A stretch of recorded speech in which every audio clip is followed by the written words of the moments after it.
Hey, welcome back, everyone. I hope everyone's doing well. Let's get right to it. Our TTM returns. We have 5 successful returns. We have 1 RTS, unfortunately, and there is the RTS, and it was from the late great Mr. Paul Hornung.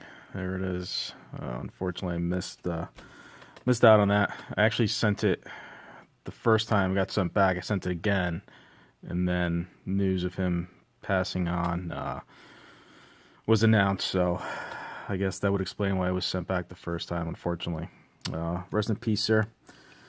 Maybe I can pick something up online or something to add to the collection. But that was the understandable RTS, of course. So let's get to our 5 successes.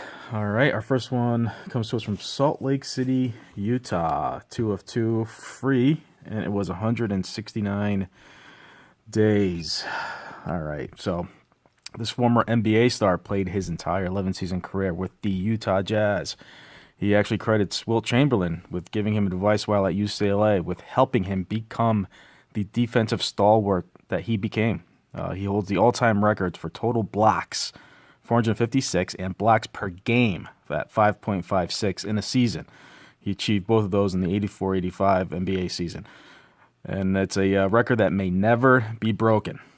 He actually sits 4th overall in career blocks behind Olajuwon, Mutombo, and Abdul-Jabbar.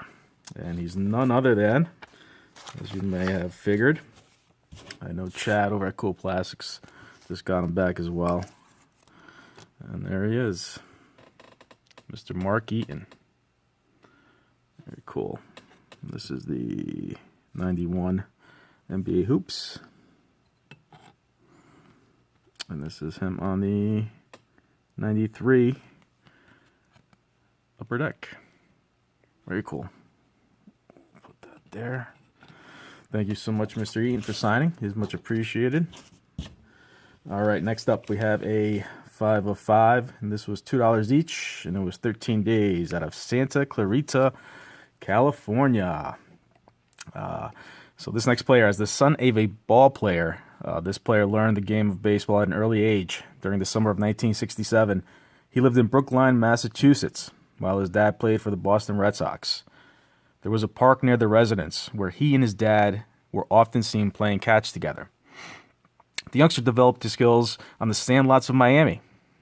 He said, "I grew up in baseball because of my father, not because of Miami," he said. "I thought everybody's dad went to the ballpark every day at 3 o'clock and played a game of baseball. He didn't just play baseball at 3 o'clock. Sometimes he played in 3 leagues at once. He could play a game in the morning, another after lunch, and a third in the evening. His teammates on one Little League team included Jose and Ozzie Canseco, Rafael Palmeiro, and Junior Valdespino." When asked who was a star on that team, "I hate to say this," he said, "but I was. I think my development was quicker because of being around the game more than all of them." He would make his Major League debut on September 7th of 1984 at Royal Stadium in Kansas City. He was 21 years old. He stood 6 feet 1, weighed 185 pounds, and batted and threw right-handed. He entered the game as a pinch runner for Alvin Davis in the 9th inning of a 5-3 loss to the Royals.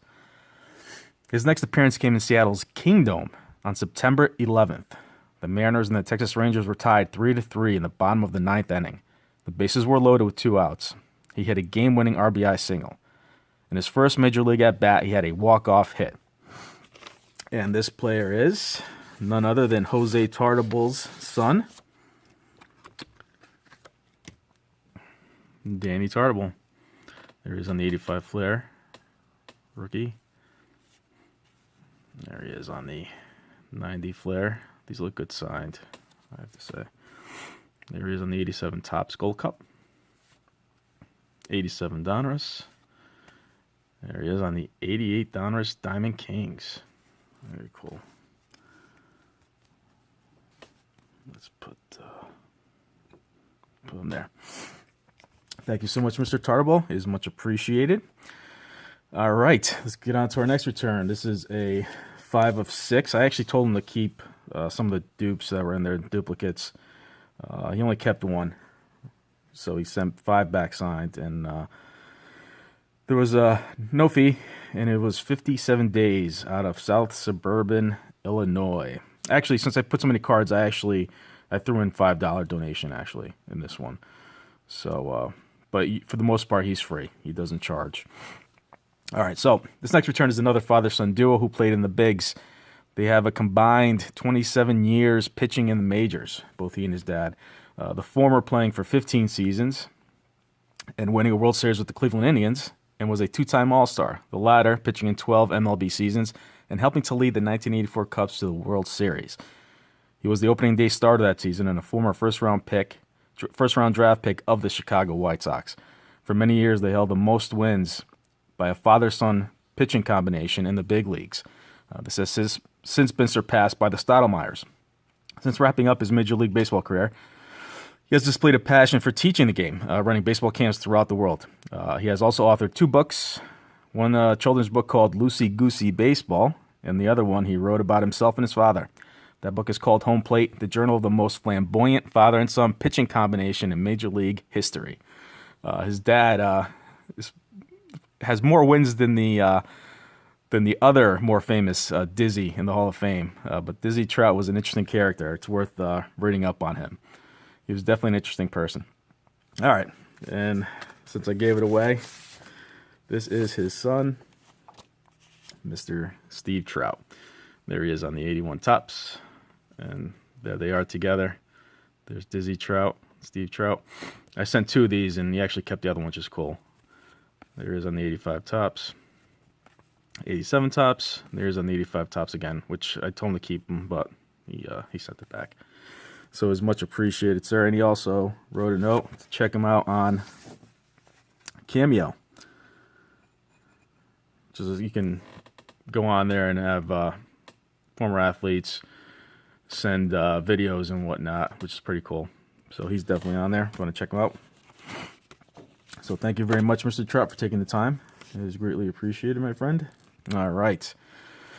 Our 4th return comes to us from Tampa, Florida, St. Petersburg, Florida. 3 of 3, free, 12 days. And actually, this September 1st will mark the 50-year anniversary of the first all-black lineup in Major League Baseball history. That team was the Pittsburgh Pirates in 1971. They would celebrate this historic event by winning the 1971 World Series over the mighty Baltimore Orioles. This player on this history-making team was the number 2 batter that day and collected 2 hits and a stolen base in that game. The Pirates won the game 10-7 over the Phillies. This player would go on to be a successful coach after his playing days. He was batting coach for the San Francisco Giants and helped guide MVP winners Jeff Kent and Barry Bonds during his tenure with the team. This player is none other than, as you may have guessed, I know Mr. Myers guessed, Mr. Gene Clines. There he is on the 79 Topps with the Cubs for Tony Black there, 78 Topps, and the Pirates, 72 Topps. Thank you so much, Mr. Clines. It is much appreciated. All right, thank you again, Mr. Clines. And our final return comes to us from Santa Clarita, California, 2 of 2. Free, 7 days. All right, so this player had a 20-year playing career. He was a record holder for career pinch hits for more than 20 years. He still ranks 3rd all-time in that category. His 300 average as a pinch hitter survives as the best in history for players with at least 350 chances, including a 327 mark during the 1970s. His pinch hits record was surpassed by Lenny Harris and Mike Sweeney. He perfected the pinch hitting role to the point that he spent the last 6 full seasons of his 20-year career receiving no more than 57 at-bats in a season. From 74 to 79, he played the field in just 17 games. We all know who this player is. The late, great Dodger manager Tommy Lasorda, rest in peace, was once asked the age of his 2 elderly pinch hitters, Vic Davalillo and Manny Mota. He shrugged and said, I don't know, but somebody told me they were waiters at the Last Supper. Oh, good old Tommy. Great stuff. And here he is on the 78 Topps and the little beat-up 81 Flair. Very cool. Very awesome return there. Thank you so much, sir. It's much appreciated for you taking the time, as always. I've got to concentrate. I've got to concentrate. Hello? Hello? Echo. Echo. Echo. Pinch hitting for Pedro Borbon. Manny Mota. That was the clip. Manny Mota being immortalized in Airplane there back in 1980. Oof, many years ago. All right.